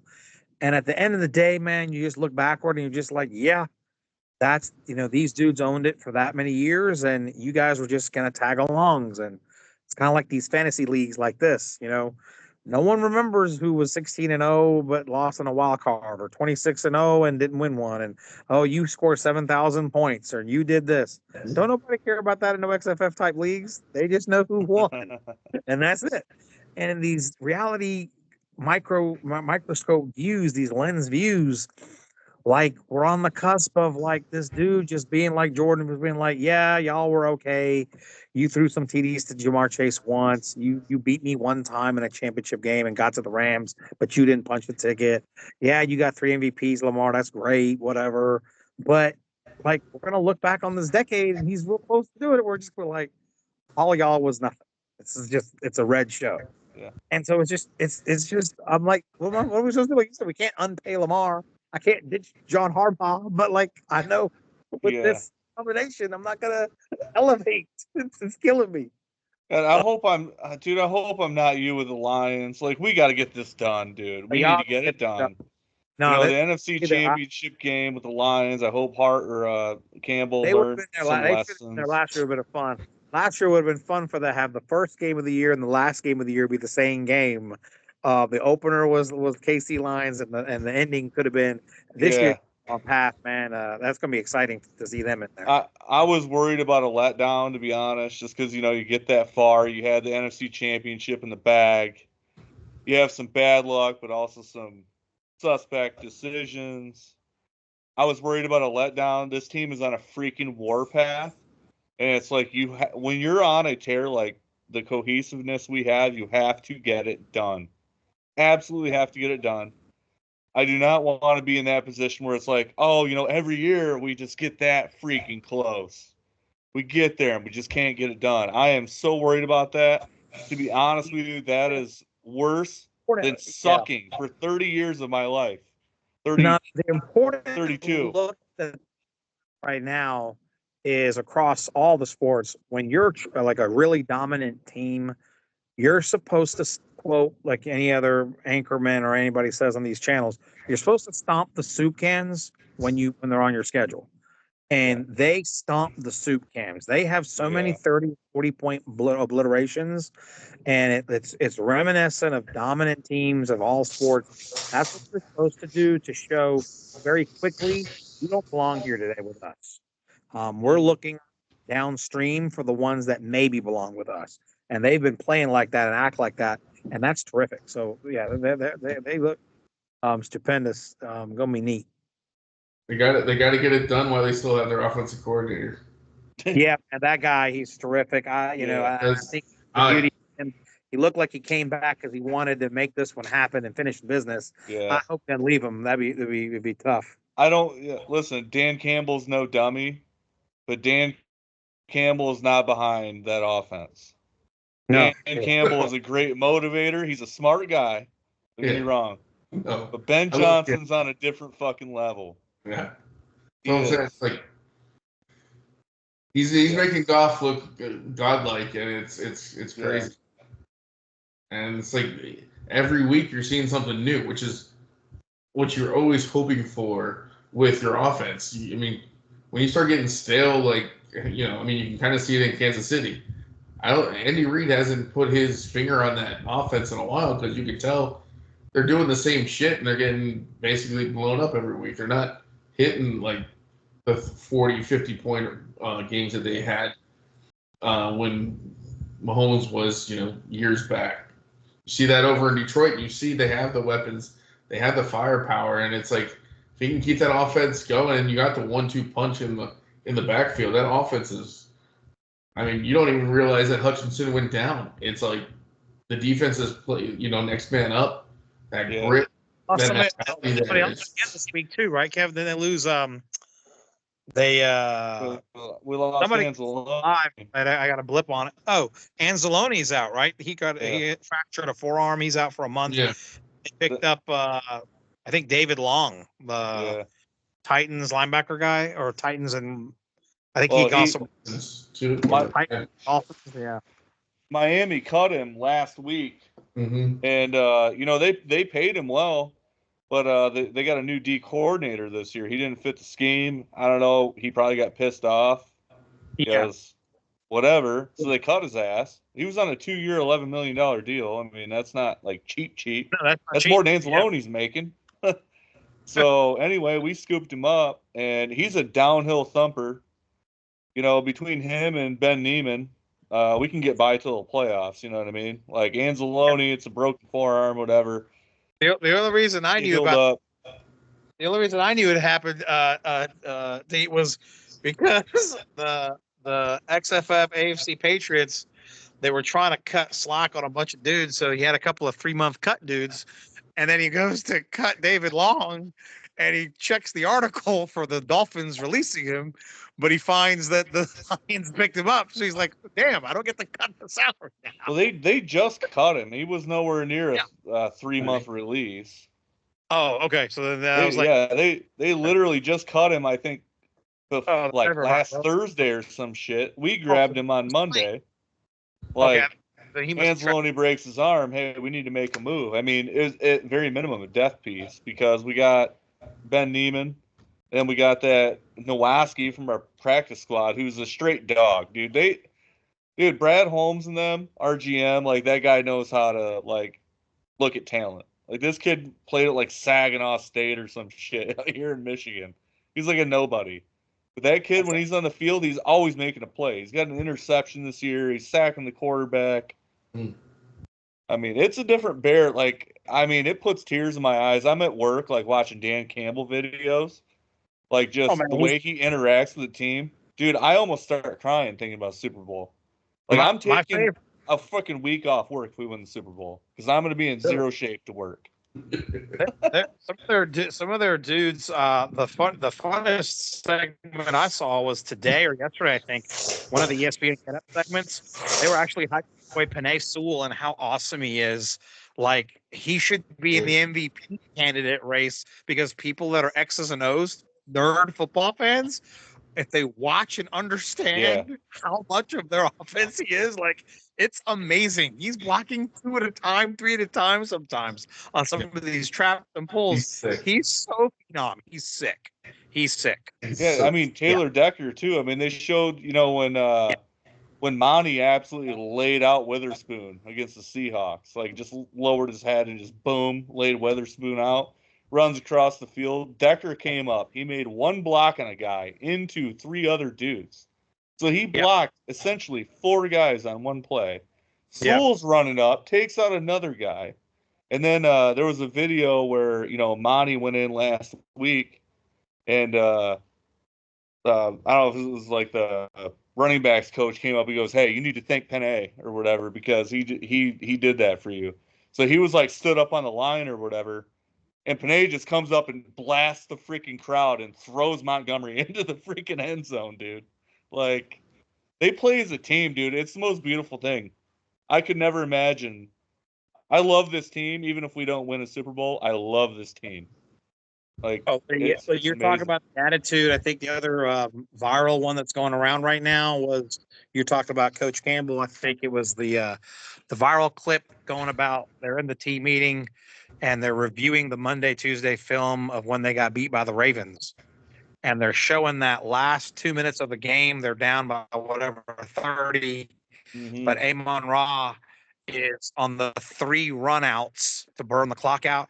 He's just jacking and engaging like it's first play of the game, the corner, Yeah. and he's just jacking him, and he's mic'd up, and he's just jacking him and run blocking the hell out of him like Heinz Ward.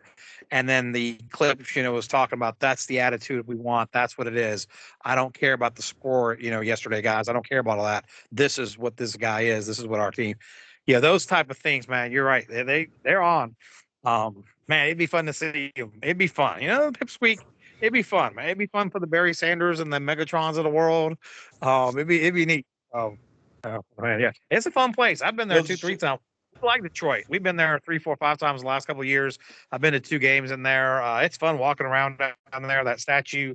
We were just there last year. We do a race down there on the waterfront there on Belle Isle.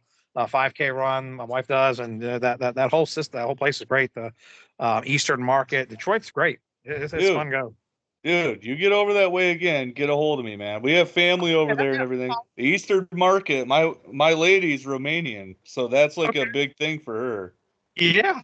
No, man, I always thought Kevin and I hooked up last year. I was in Miami. We hooked up. When I'm around, we've just been slow this year, man. I got the grandbaby got born.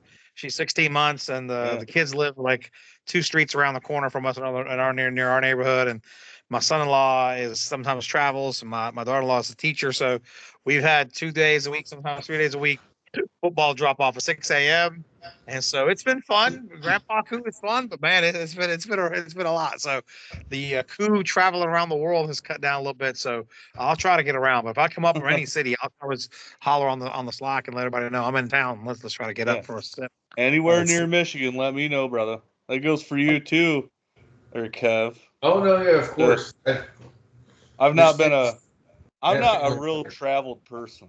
I would love to be, and I probably will be going forward. But at this point in my life, man, I know Michigan, Indiana, Illinois, Ohio. Ohio sucks, but Yeah.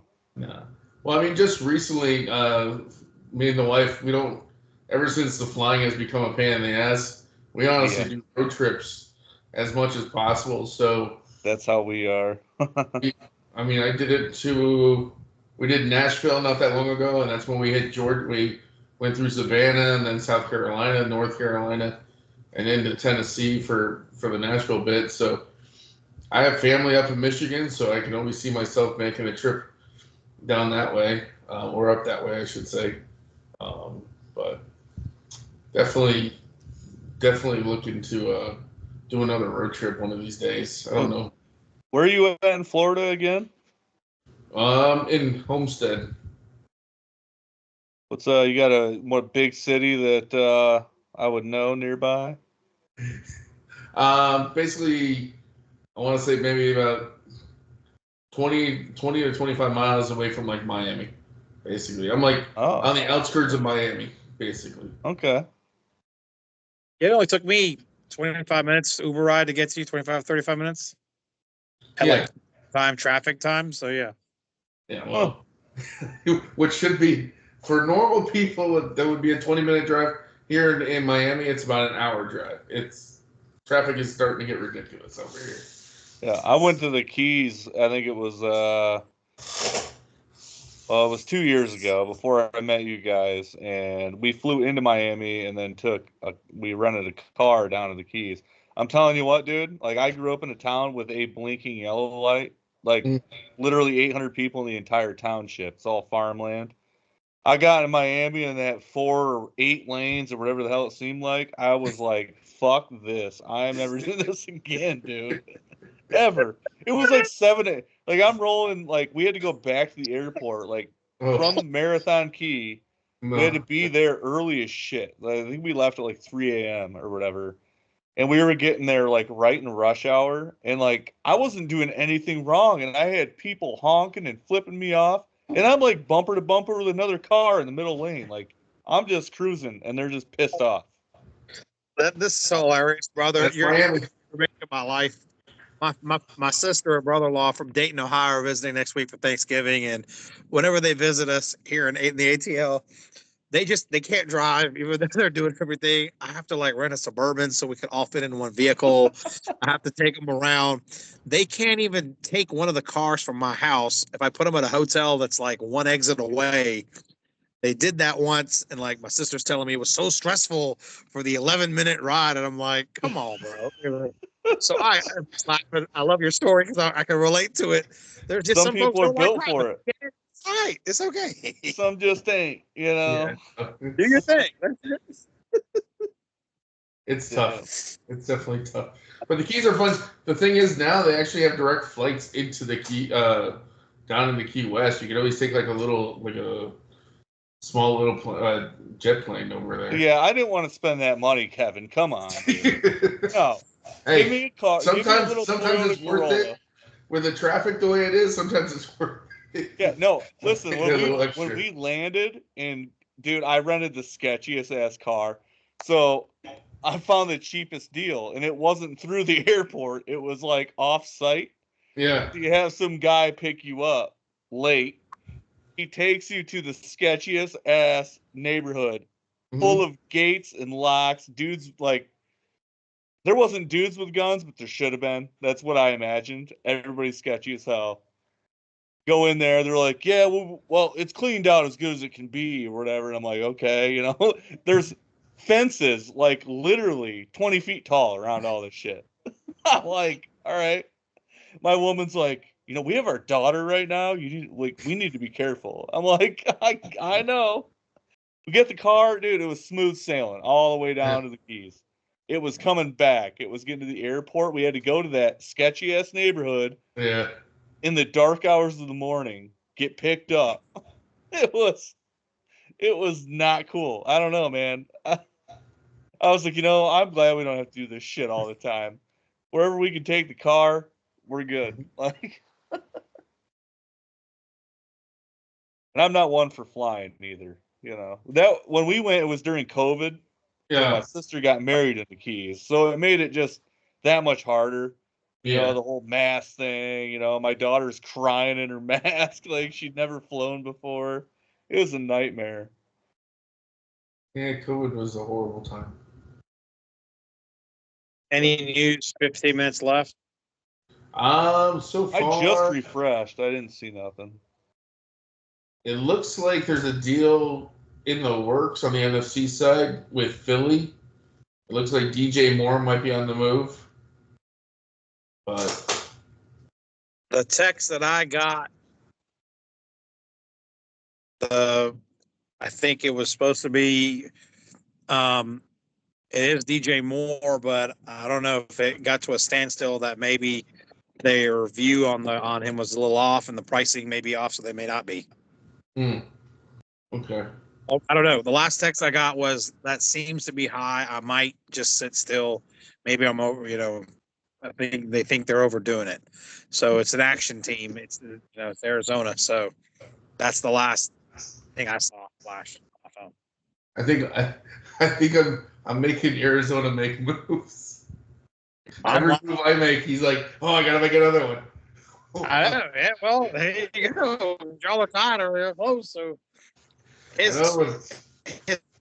these next 3 games, man, it's I look at it this whole time. I'm like, so they did get deals done. Like 2 hours ago when you were updating the board, it was funny. He was pinging me and he's like, man, these bitches, I get yelled at for not being around 362 days a year. I finally fixed my computer, get this app right, and I'm on the Slack on trade night, and nobody will trade with me. I'm like, that's funny. But then, like, slowly but surely, he got a little tranquil deal. He got a little whatever deal. He got some deals done, so that's all right. Well, this is the interesting thing. This is like a new year for us because I'm usually going to him because he's usually, you know, out of it because his team hasn't really been in the playoff hunt for a while. So it's always been like, hey, I can actually go to him and actually try to make a deal because it's like, okay, you're selling off that I'll help you so you can help me. And we kind of made some deals before. But now that we're both basically right at the top, we're like, okay, well, I can't go to you now to make a deal. So what you meant, Kevin, is normally he's a carcass I'm picking apart. Today he's not.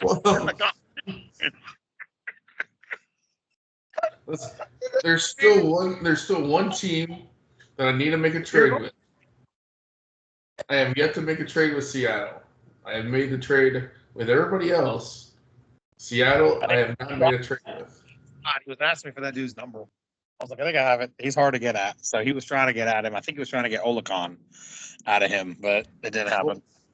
Well, I mean, Ron. I mean, I understand he's going through his thing, so I know he wasn't going to be really much around. So hopefully, he's getting much better and he's recovering after what he's gone through. But when we heard him on the commission show, that's when I reached out and we were working on something to try and get a deal done. But The Vikings is in the lead in the North. He didn't do a deal today.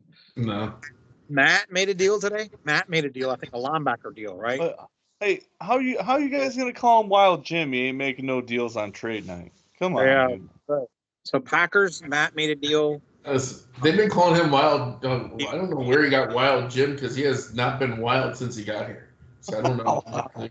Washington made a deal. Eagles, Arizona, Rams, San Fran in your division didn't make a deal. Yeah. Saints made the one deal with Adam, the cornerback deal. Panther, Dustin didn't make any deals today. Well, Dustin made his a few weeks back with New York. Okay. When he did the Dexter Lawrence, Kareem Hunt deal. Yeah, he had the huge. Yeah, that was huge. Yeah, he got that out of him. Yeah. Atlanta made a deal. Bucks did the deal. Ravens always dealing. We said Bengals. Cam didn't. Dave did. Browns did. The Jets make huge deals that he went all in earlier last month, right? Yeah, he did. All in. Forget the deal he did. I think he did. I think Jalen Hurts. He did the Jalen Hurts deal with Denver, so that was his all-in move. Yeah. Chargers didn't make it. Did the Chargers make a deal in the last few days? Little ones like they acquired Jacoby Jones. Okay. The for Chiefs like a fourth. with me. I made a deal. Raiders. Deal with Tennessee. Chip Jacksonville. Chip. He's been doing a lot of deals all summer and all year. He wasn't around tonight. No, he didn't. No. Yeah, he wasn't. Al. Houston Al wasn't around tonight. D. Jordan, I think he made as much deals as he could. So he wasn't. Yeah, he's dealt. We still have in our league. We still have the toilet bowl system, right? Yes. So you have to get to the toilet bowl, and then you have to win the toilet bowl to get the first pick, second pick. Well, what do we call it? Is it the toilet, or we call it something? Whatever the first pick. Well, yeah, it's the first. Well, it's the first four, which is basically the last four teams that go into that little thing. But then you also have.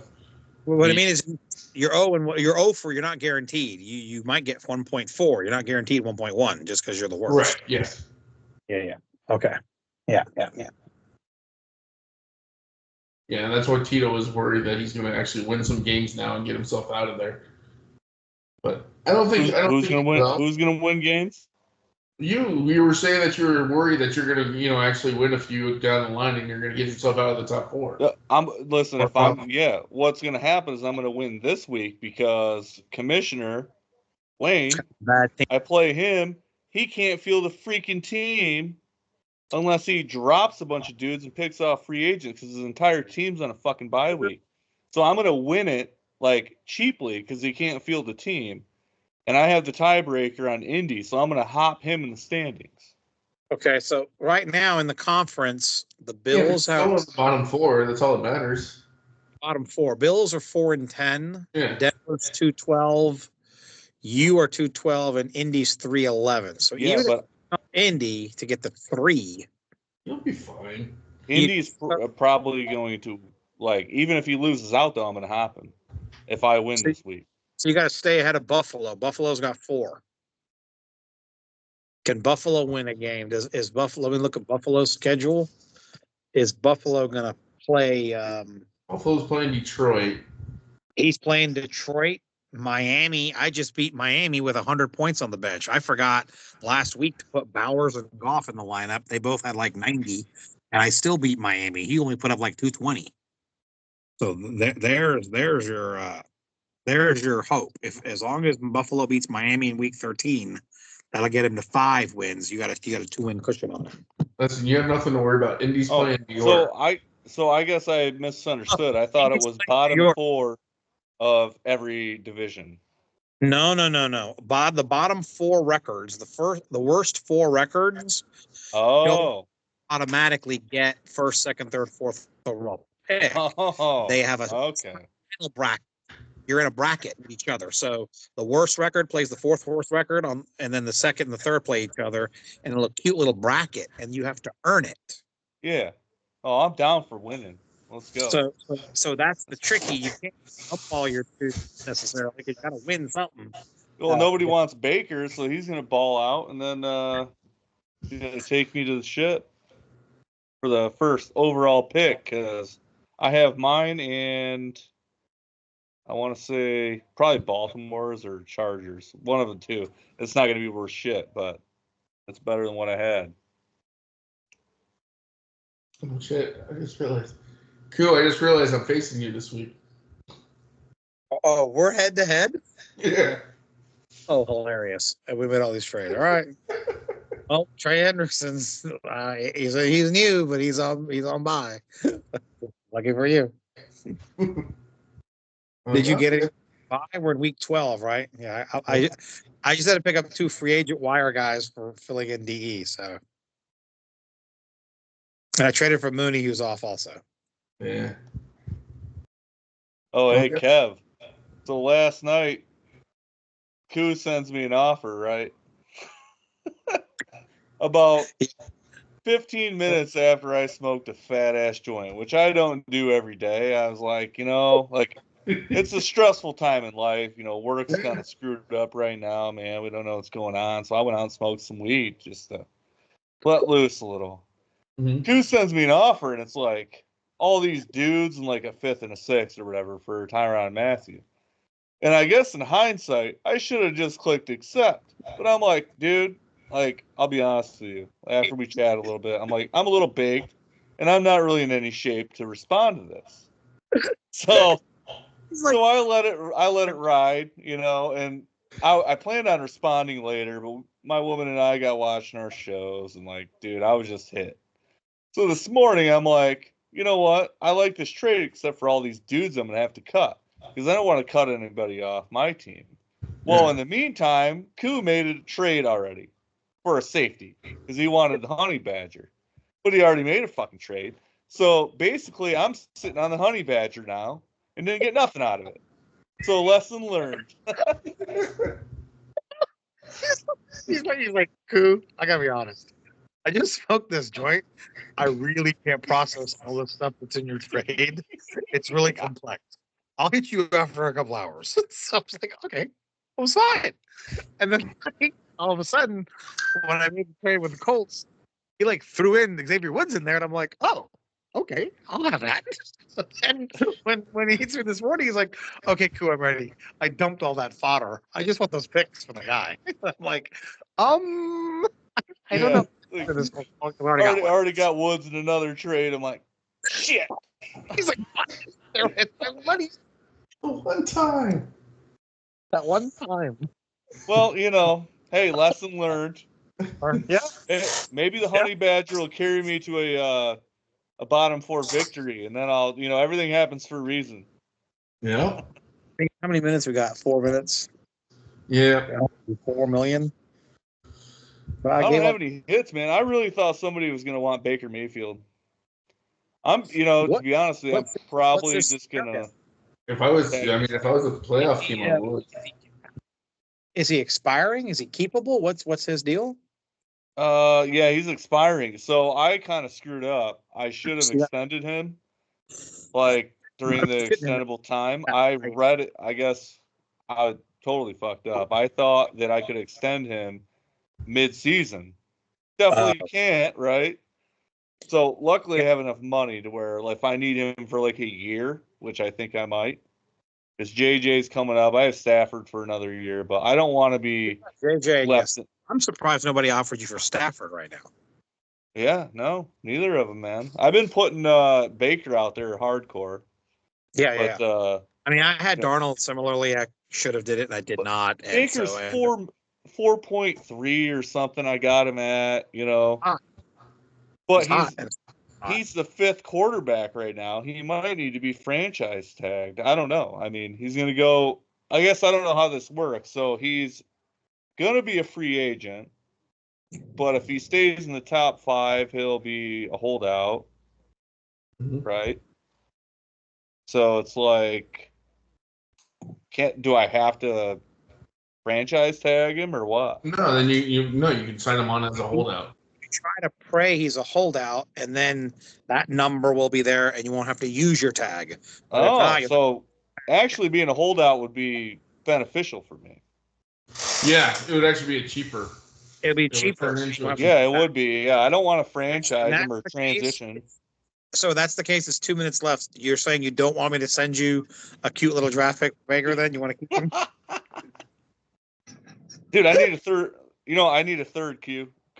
I need a third. I don't have one. I got 117. I don't have a. No, it ain't gonna work.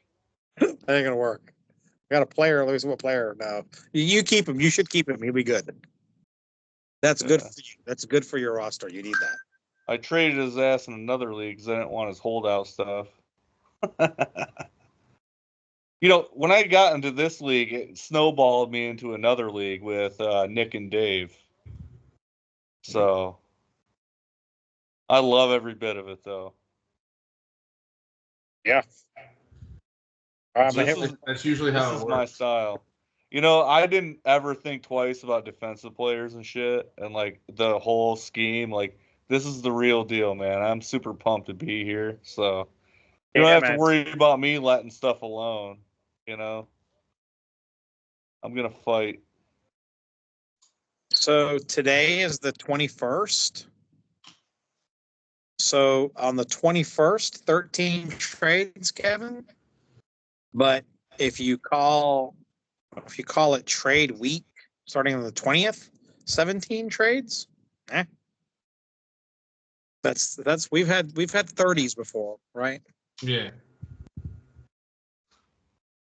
Good activity. I would have thought there would have been more owners, especially with the way the records are with a lot of a lot of the teams right now. Everybody's like on that cusp of either you're selling or you're buying. It's like because you're right there in the playoff hunt. So many teams.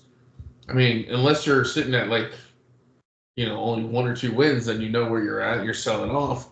But most of everybody else is sitting in the 7-7 range. So it's like, okay, are you buying to try and make that push for a playoff spot, or are you saying screw it? I don't think I have it, and you're selling off. It's some people know it. Like Atlanta knows it. He's got his 2 powerhouses. The NFC South right now is kind of like the AFC North. You got your 2 powerhouses up top, and then it's like, okay, you're that third team. Well, you know how Cleveland was, where he said, no, you know what? I know I can't make it. It's not my time. I'm going to sell and keep building this team. Atlanta did the same thing. Said, I won my championship. Now it's time to sell. So, I mean, I was happy to see Arizona. It was a nice breath of fresh air to see them taking the time where they're at the top of the league to actually start making moves to see if that can push them over the hump to make a playoff run. So it was a good one. Good trade deadline. We've seen Patriots show up today too. Yeah, out of the woodworks for. Yeah, he's an honorable B because I think he definitely should have moved Buckner to somebody he knows for a long time and many years, and he didn't do that. That's a bitch. Damn it, Koo! You couldn't get it done. He's a real rules stickler, nepotism kind of a bitch. I tell you, I was like, come on, bro. You see in the NFC, freaking Adams handing out cornerbacks that score 170 to Nick. I'm like, come on, man, look your way up. Yeah, no. Well, that was another running back that was being dealt that didn't go was over in Chicago. Yeah, they were trying to ship off Kamara. Right. But he was also asking for 2 firsts for Kamara, and I was like, "Oh, really? Chicago was NFC? Wow." Yeah. Yeah, Dave. I think I was going to shoot Dave some, and I did. I heard he got his. I heard whatever offers were sent to his box, they just sat there. So I mean, you know, Pittsburgh's always tough like that. He's not going to do so. Like whatever. He seems fairly active in the chat though. Pittsburgh Dave. Yeah, be all right. He's throwing some shit out there in the chat. Well, as far as trades, if he's not checking it, I mean, he's kind of like throwing it out there.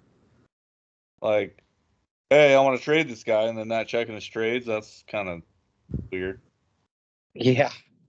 Yeah. He puts dudes. He's one of those. Dudes available. Dudes available. Like, I thought they were available. Yeah. I don't like it. I don't like it when I hit the button of trades and it says you cannot perform one. Damn it. Oh, let's see it. So he already checked. He already hit the button. No, mine's not. Oh no, yeah, you're right. Not according to your calendar. What are you gonna have a trade come through at 12:03 and then everybody's be like, "What the fuck, man?" He's quick. He checks the rules. He went in there to abilities quick. Well, I mean, it was set to that. It should have been. Yeah, the only thing that still needs to go through is my trade for Cooper Cup. Oh yeah, you know, you leaked that and I kept refreshing. I didn't see it, so. No, he hasn't pushed it through yet. Did it really happen? No, I actually messaged him yesterday. I was like, hey, you're gonna be up like, you know, you're on this call. I mean, there could be other ones, I guess, if he's not up or whatever. I was like, make sure, or I want to know that you're up. Specific time. You know, sending these through, that way we can see them in live time. Because if not, then, you know, we're going to miss 5-6 trades or whatever. But I'm sure he's there, you know. But yeah, luckily he's Pacific, so it's not so bad. Well, it was a good time, gentlemen. Yeah, brothers. Yeah, I gotta hit it. I gotta be at work at 6. Yeah, I gotta get my ass up at like 4:15. So yeah. No, hey, thanks for joining, Koo, and Kev. Thanks for doing this with me, man. I know you and Adam did it last year, and I listened to the next day and stuff. But you know, I wanted to do something. We need to have a trade deadline show for sure. So every year, we're definitely gonna put some. If we could start even sooner, we could start sooner, or however we want to do it. Yeah, well, and we need to get it like I said when you and I got cut off. We need something for the league where we can go live. Like you do an actual live show and bring people on, and like people can in live time be all in, you know, like do it an actual show, like you're live streaming. Yep. You know, John and Jay, whatever they come up with, they have better options than what they were dealing with. You know, the league should be paying for some of that. I personally think, you know, that'll be to come, but we need a platform where we can get on and be like a radio show where you can come in and see each other's faces. Like that would be very important. Tonight we're getting together. We can see each other's faces. A lot of guys will listen the next day. They're gonna put it and they're gonna listen to it and not see faces. Like it's cool to just get here and see everyone, and it's good stuff. So we'll keep it going. Thank you guys. Yeah, man. Y'all have a good night, brothers. Good job. Appreciate it. All right. Yep. See you, Q. Yeah, brother. All right. Well, I'm gonna end the call, stop recording, and download this bitch to YouTube. I've never done this, but I went through kind of a test yesterday, so. All right, good luck with that. Yeah, fingers crossed. Hopefully we didn't do this all for nothing. I mean, at the very least, we got to hang out and talk. Yeah, we have the memories. Yeah, I think it'll be all good, man. All right, man. You have a good one, all right? All right, you too, Kev. All right. Gordo out.